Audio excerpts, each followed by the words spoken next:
Hola hermanas, ¿cómo están? Dios les bendiga a todos. Bueno, queremos dar inicio al devocional del día de hoy y bueno, saludos a todos los que están escuchando y viendo. Así que vamos a empezar con una oración.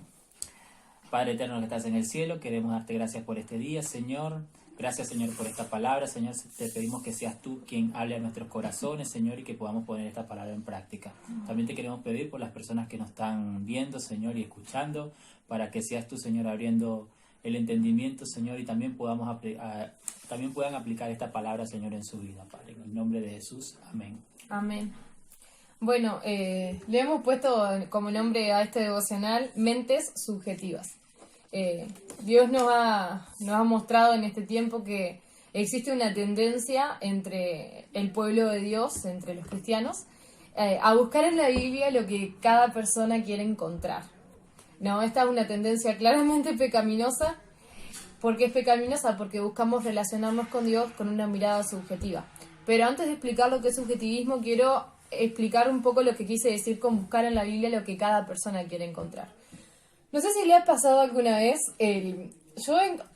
tengo dos ejemplos para hablar un poco acerca de esto. El primero es que me ha pasado de ver a personas que oran porque no saben algo o quieren tomar una decisión y quieren que Dios les hable y hacen esto.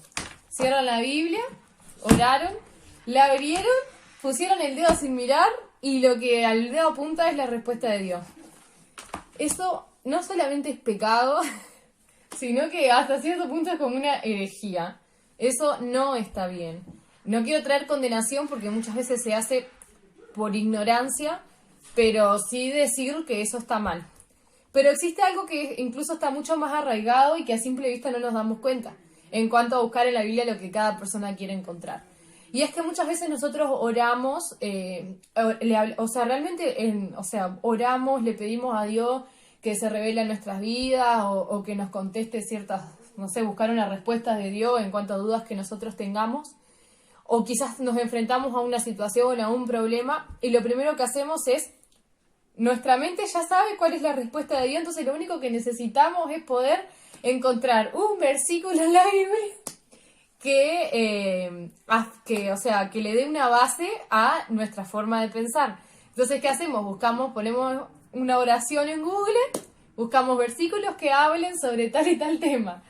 Y nos salen un montón de versículos y agarramos el versículo que más nos parezca que tiene que ver con lo que uno dice, sin interpretarlo, sin buscar el contexto, sin saber lo que Dios realmente nos quiere decir a través de él, ya lo usamos como base para fundamentar nuestros pensamientos. Eso es pecado, eso está mal y eso es negligencia. Y de eso de eso se trata un poco el devocional del día de hoy.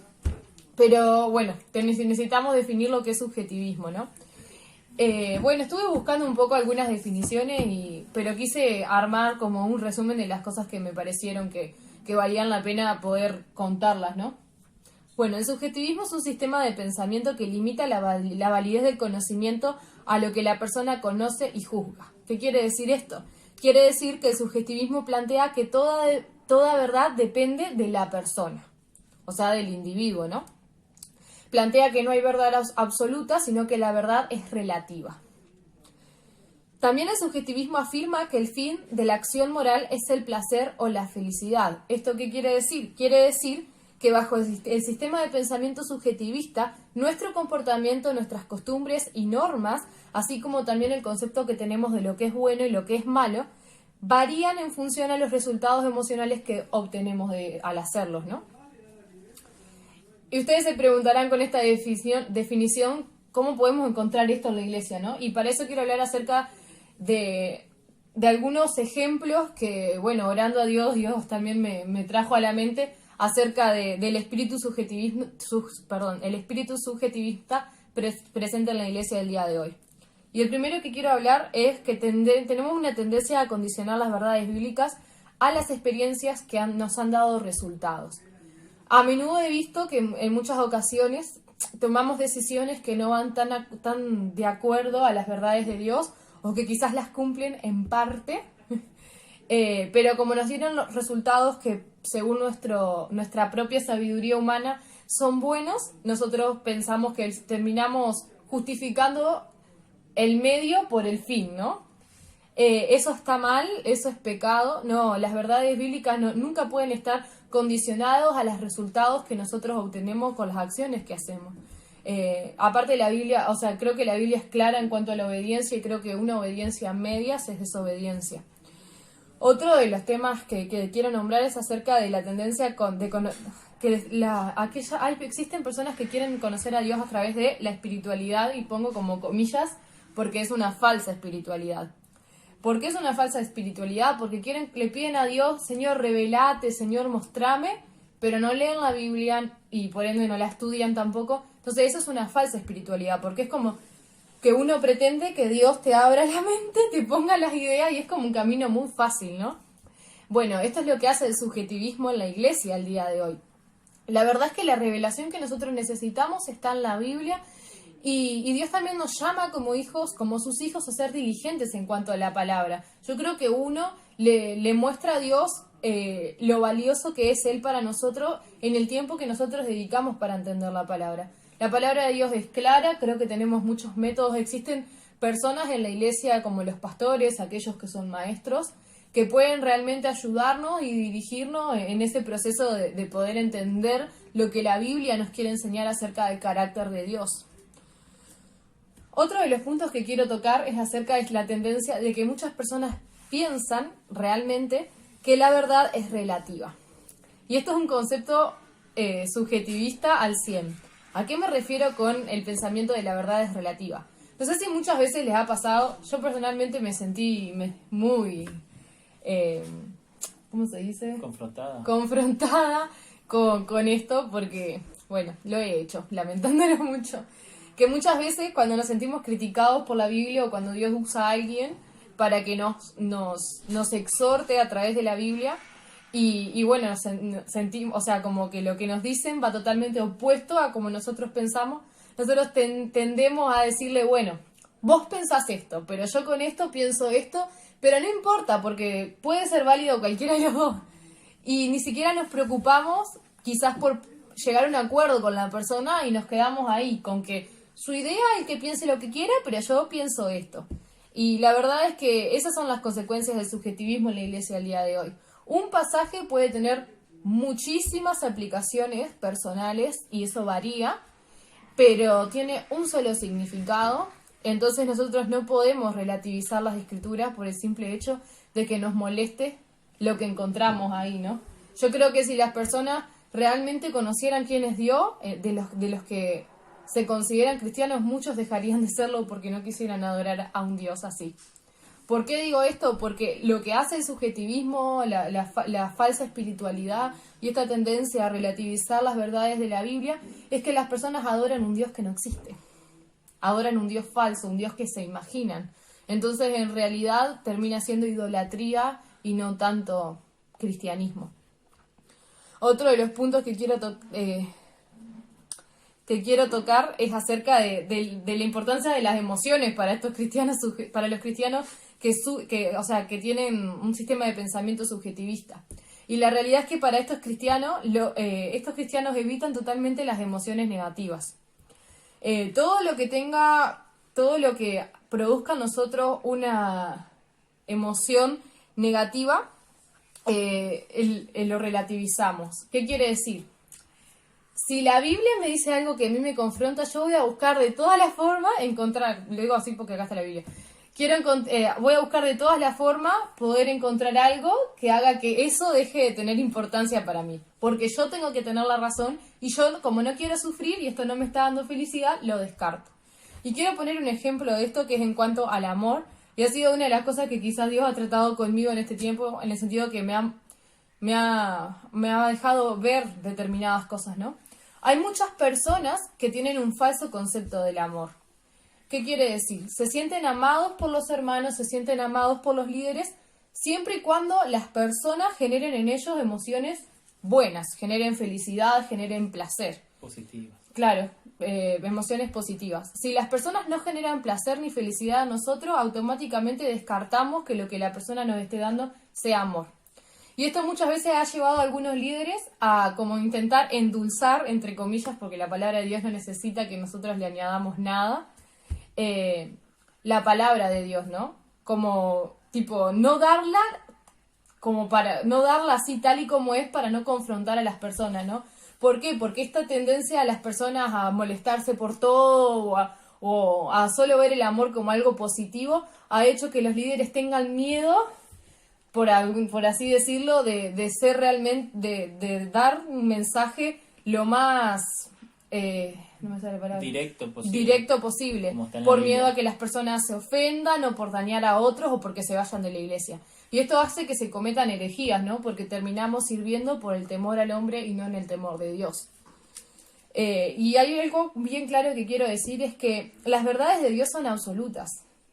Y este es el primer punto que quiero hablar, ¿no? Como para ir en contra a lo que es el subjetivismo.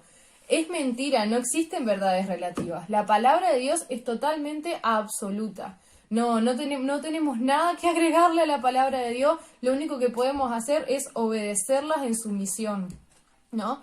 Las verdades de Dios no están condicionadas a nosotros, no está condicionada a nuestro sistema de pensamientos, a nuestras emociones.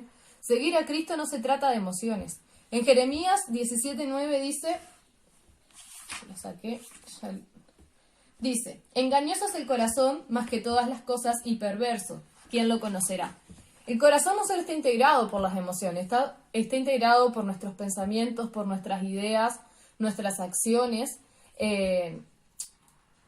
también por la moral, ¿no? ¿Eso qué quiere decir entonces este versículo? Que la forma en la que nosotros percibimos el mundo es engañosa. Nosotros no percibimos el mundo como realmente lo es. Y muchas veces venimos, por más que amamos a Dios y somos cristianos, yo no quiero decir que la gente que es subjetivista no quiere seguir a Cristo. Muchas veces sí lo quieren seguir, pero vienen cargados con tantas ideas del mismo infierno que realmente como que están imposibilitados, por decir así, de poder realmente ver la palabra de Dios de una forma transparente. Y esa es un poco la idea del mensaje, que todos podamos realmente pedirle a Dios que nos muestre lo que hay en nuestro corazón y podamos realmente dejar que Dios abra nuestra mente y saque todas aquellas cosas que no le pertenecen a Él. ¿Y cuál es el mayor problema de nosotros? ¿Por qué existe ese problema del subjetivismo? Muchos de nosotros pasamos gran parte de nuestra vida en la escuela, en el liceo, en secundaria, para quienes quizás nos ven de otros países, la educación en sí, venimos de una enseñanza humanista. ¿Qué nos enseña el humanismo? Y no quiero demorar mucho, quiero poder explicarlo rápido. El primer concepto del humanismo es que la persona está en primer lugar. Este concepto atenta totalmente en contra de lo que es Dios, porque Dios nos dice que Él tiene que estar en primer lugar y nosotros nos corremos del trono en el corazón, ¿no? Entonces esto lo que hace es alimentar nuestro orgullo, alimentar nuestra arrogancia. Otro de las características de la enseñanza humanista es que los alumnos deciden lo que son y lo que quieren ser. Esta es otra mentira del diablo que nosotros tenemos tan incorporada, porque son años de enseñanza, que cuando llegamos a Jesús quizás todo eso genera rebelión en nosotros y no nos damos cuenta. Nosotros no decidimos lo que somos, ni tampoco tenemos la capacidad de decidir lo que queremos ser. Dependemos totalmente de lo que Dios nos dice que somos y lo que Dios quiere que nosotros hagamos. Otro de los puntos que plantea el humanismo es que debemos ser más como nosotros mismos y menos parecidos a los demás. ¿Por qué? Porque el humanismo cree que cada persona es única. Es tanto el orgullo del humanismo que como que cada uno es un ser único, especial, con un valor, y eso hace que las personas crean que tengan más valor que la otra persona. Entonces, generalmente esto genera tanta confusión que tendemos como a desvalorizar al otro y valorarnos más a nosotros. La realidad es que cada uno de nosotros somos especiales para Dios porque fuimos creados por Dios, pero esto no quiere decir que tengamos como una capacidad como un ser divino, ¿no? Que nos diferencie del resto. El desarrollo de la individualidad es algo que caracteriza el humanismo también. ¿Qué quiere decir esto? Que lo que importa es lo que tenemos nosotros dentro y esto nos aleja de las otras personas. Las otras personas no son quienes para influenciar en lo que nosotros pensamos, en lo que nosotros decidimos, y eso nos aleja de la comunidad. Y eso en el cuerpo de Cristo es un peligro. ¿Por qué? Porque nosotros necesitamos de la comunidad para caminar con Dios. Y quiero terminar esta parte recordando que fuimos creados. La Biblia dice en Génesis 1:27 que fuimos creados a imagen y semejanza de Dios. Y con esto se refuta totalmente lo que es la enseñanza humanista y el subjetivismo. nosotros fuimos creados para reflejar la imagen de otra persona. Por ende, por nosotros mismos no somos capaces de poder encontrar nuestra identidad si no miramos a Dios. Y otro de los puntos que quiero nombrar antes de terminar, que está en Juan 14:6, que dice así: Jesús dijo, yo soy el camino, la verdad y la vida, nadie viene al Padre si no es por mí. El subjetivismo plantea que toda verdad es relativa, pero Dios dice que la verdad es Jesús. Entonces nosotros dependemos de Dios para conocernos a nosotros mismos, para conocer quiénes somos, cómo funcionamos y lo que tenemos que hacer, y dependemos de Jesús para conocer las verdades en sí. Entonces, no podemos seguir a Cristo si nosotros no dejamos a un lado el humanismo y el subjetivismo, pero ahora quiero dejarlo a Isaac, que va a seguir explicando un poco más acerca de esto. Sí, muy bueno lo que ha dicho Noelia. Yo quiero agregar un poco más y quiero leerles una historia en la Biblia que nos aparece en Mateo capítulo 15 y vamos a ver cómo ciertas personas tenían una mente subjetiva. Dice así, Mateo capítulo 15, versículo 1, voy a leer en la versión lenguaje sencillo. Algunos de los fariseos y los maestros de la ley que habían venido de Jerusalén le preguntaron a Jesús. Fíjense lo que le preguntaron. ¿Por qué tus discípulos no siguen las costumbres que nuestros antepasados han practicado desde hace mucho tiempo? ¿Por qué no se lavan las manos antes de comer? Jesús le dijo, ¿y por qué ustedes desobedecen el mandamiento de Dios para obedecer sus propias costumbres? Es muy interesante, ¿no? Porque los fariseos venían con un modo de creencia y podemos decir que eran mente subjetiva, porque seguían costumbres las cuales seguían a patrones, a sus antepasados. Pero es muy interesante que ellos seguían esas costumbres pero quebrantaban el mandamiento de Dios. Y es por eso que Jesús le dice y les responde con otra pregunta y le dice, ¿y por qué ustedes desobedecen los mandamientos de Dios para obedecer sus propias costumbres? Y yo, aplicando eso a mi vida, ¿no? Y a la vida de todos nosotros, ¿cuántos de nosotros a veces quebrantamos los mandamientos de Dios para obedecer nuestro modo de creencia, nuestras propias costumbres? En la versión Reina Valera dice tradiciones. Y yo anoté 2 preguntas aquí y se las quiero compartir para que sea de reflexión. La primera es, ¿cuántas costumbres has practicado desde hace mucho tiempo que quebrantan los mandamientos de Dios? A veces hemos nacido con, puede ser en nuestro hogar, nos han enseñado de una manera a pensar, a actuar, incluso a veces en la iglesia hemos aprendido ciertas maneras a pensar, a actuar, a creer, pero ¿cuántas veces por seguir ese modo de pensar estamos quebrantando los mandamientos de Dios? Entonces es una buena pregunta para reflexionar. La otra pregunta es, ¿has vivido con una mente subjetiva, siguiendo patrones en tu vida o pensando de una forma la cual tú crees que es correcta? Es casi lo mismo, ¿no? Pero también pasa, a veces vemos o nos creemos que somos diferentes al resto y por ser diferentes al resto creemos que podemos pensar de una manera única, como lo que decía Noelia hace un rato. Pero nuestro modo de pensar jamás tiene que invalidar los principios bíblicos. Y quiero leerles un pasaje para finalizar en 1 Corintios capítulo 2, versículo 13. 1 Corintios 2, 13. Fíjense. Cuando hablamos de lo... Dice, Pablo le está escribiendo una carta a los Corintios, dice, cuando hablamos de lo que Dios ha hecho por nosotros, no usamos las palabras que nos... Perdón, estaba leyendo la voy a leer en Reina Valera, aquí. Lo cual también hablamos, no con palabras enseñadas por sabiduría humana, sino con las que enseña el Espíritu, acomodando lo espiritual a lo espiritual. Pero el hombre natural no percibe las cosas que son del Espíritu de Dios, porque para él son locura y no las puede entender, porque se han de discernir espiritualmente. En cambio, el espiritual juzga todas las cosas, pero él no es juzgado de nadie. Y el 16, porque ¿quién conoció la mente del Señor? ¿Quién la instruirá? realmente nadie. Pero vean, fíjense lo que dice Pablo. Más nosotros, y ese nosotros nos incluye a nosotros y incluye a todos aquellos que se consideran hijos de Dios. Más nosotros tenemos la mente de Cristo. Y tengo una pregunta. ¿Mentes subjetivas o la mente de Cristo? ¿Y cuál es la mente de Cristo? Yo quiero ponerle dos ejemplos en la Biblia. Tenemos a Jesús cuando se le presenta una mujer adúltera, iba a ser apedreada, y él miró con misericordia a la mujer y le dijo a los que estaban a punto de apedrearle: que esté libre de pecado, que tire la primera piedra. Todos tiraron la piedra en el suelo, nadie se la pudo arrojar a la mujer y se fueron. Y Jesús le dijo: ¿dónde están los que te acusaban? Se han ido.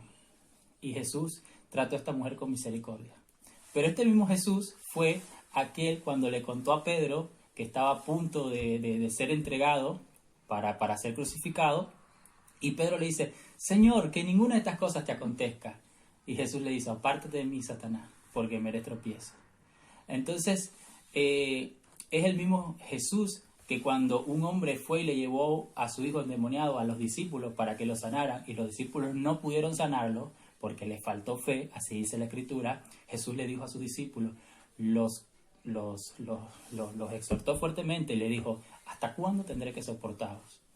Entonces, el mismo Jesús que trató a una mujer con misericordia y compasión, en otra parte tuvo que usar su carácter. ¿Por qué? Porque Jesús no negocia las verdades que son absolutas en la Biblia.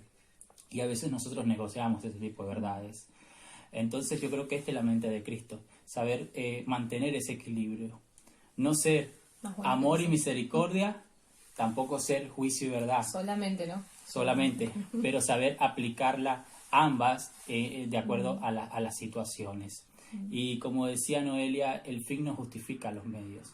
Por más lindo que se vea y por muchos resultados buenos y positivos que a veces tengamos, la pregunta es: ¿realmente los medios han sido los correctos? Entonces, creo que esto todo da para reflexionar y no para que nosotros nos guiemos por nuestro modo de pensar o por lo que hemos aprendido de otros o lo que nos ha enseñado, sino vayamos a la fuente, a las Escrituras. Dice la palabra de Dios que ninguna interpretación o ningún texto de la Biblia es de interpretación privada, y a veces nosotros queremos convertir la palabra de Dios en interpretación privada. Hoy estaba leyendo una frase muy importante esta mañana y me llamó mucho la atención.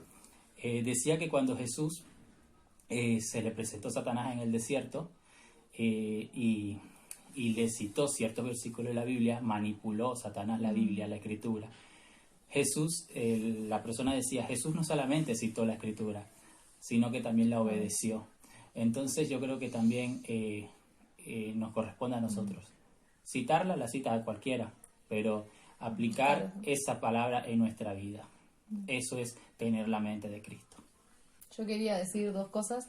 En cuanto a la parte ahí en el versículo 16 de 1 Corintios, del capítulo 2, o sea, 1 Corintios 2, versículo 16, que dice que más nosotros tenemos la mente de Cristo. Acá quiero aclarar algo porque de verdad que he escuchado muchas malas interpretaciones de este pasaje. Hay personas que justifican con este pasaje y piensan así: bueno, entonces si yo tengo la mente de Cristo, yo oro y lo que yo decida va a estar bien porque yo tengo la mente de Cristo. Eso es una herejía, eso es una falsa interpretación. Tenemos la mente de Cristo acá. ¿Qué quiere decir? Que Cristo Dios reveló su mente, tenemos la mente de Jesús escrita acá en la Biblia, a través de lo que Dios nos transmite en su palabra, ¿está? Entonces, ¿qué tenemos que hacer? Tenemos que conocer la mente de Cristo, y para conocer la mente de Cristo tenemos que estudiar la Biblia. Creo que una de las cosas que realmente es muy importante predicar en este tiempo en el que vivimos es poder ser cristianos trabajadores en el sentido de estudiar la palabra de Dios, porque realmente hay un gran porcentaje de cristianos que nunca han leído la Biblia completa, y si no leyeron ni una sola vez la Biblia completa, cuánto menos han estudiado al menos algún pasaje de la Biblia. Entonces no juguemos a confiar en nuestra propia sabiduría o capacidad para tomar buenas decisiones, porque nos vamos a equivocar. Y va a llegar un día en el que le vamos a tener que rendir cuenta a Dios de todas las cosas. Entonces yo creo que tenemos que volver a la raíz, tenemos que volver a estudiar las Escrituras, porque la mente de Cristo, o sea, lo que se quiere decir en este pasaje no es que nosotros tenemos la mente de Cristo, lo que quiere decir que la mente de Cristo está a nuestra disposición y está en la Biblia, ¿está? Eso quería aclarar. Sí, muy buena la aclaración. Bueno, creo que está todo claro lo que dijimos y bueno, esperemos que realmente pueda servir de ayuda para todos los que nos están escuchando y viendo. Vamos a orar para terminar. Muchas gracias por escuchar, por tomarse el tiempo y fue un placer compartir también la palabra de Dios con ustedes. Padre eterno, Señor, queremos darte gracias, Señor, por este mensaje. Te pedimos, Dios, que este mensaje pueda llegar, Señor, a muchas personas, Señor, a todos los que están viendo, Señor, para que puedan aplicarlo en sus vidas, Señor. Como decíamos recientemente, Señor, queremos tener la mente de Cristo. Queremos que todo lo que apliquemos en nuestra vida, Señor, sea guiado por tu Espíritu Santo, Señor. No queremos ser subjetivos, Señor, en la vida, Señor. Como decía Noelia hace poco, Señor, que una media verdad realmente es una mentira. No queremos medias verdades en nuestra vida, queremos verdades completas. Gracias, Padre amado. En el nombre de Jesús. Amén. Amén. Bueno, que Dios los bendiga y esperamos que realmente este devocional pueda ser de edificación para sus vidas. Nos vemos.